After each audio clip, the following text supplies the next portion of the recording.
Bismillahirrahmanirrahim. Here is Shumaila Yusuf. Your attitude towards life influences your happiness, not what happened to you.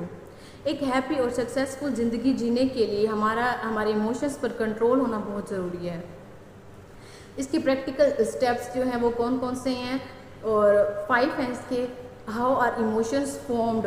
अगर आप किसी के result को change करना चाहते हो तो इसके प्रोसेस को आपको चेंज करना पड़ेगा। आपको अपनी जो स्टडी है उसके पैटर्न को चेंज करना पड़ेगा। इस जो आपकी स्टडी का प्रोसेस है इसको चेंज करना बहुत ज़रूरी है, क्योंकि आपका रिज़ल्ट पे कोई कंट्रोल नहीं है, मगर आपका उसके प्रोसेस पर कंट्रोल है कि आप अपने रिज़ल्ट की प्रिपरेशन कैसे कर सकते हो। If you want good result you must change your study pattern.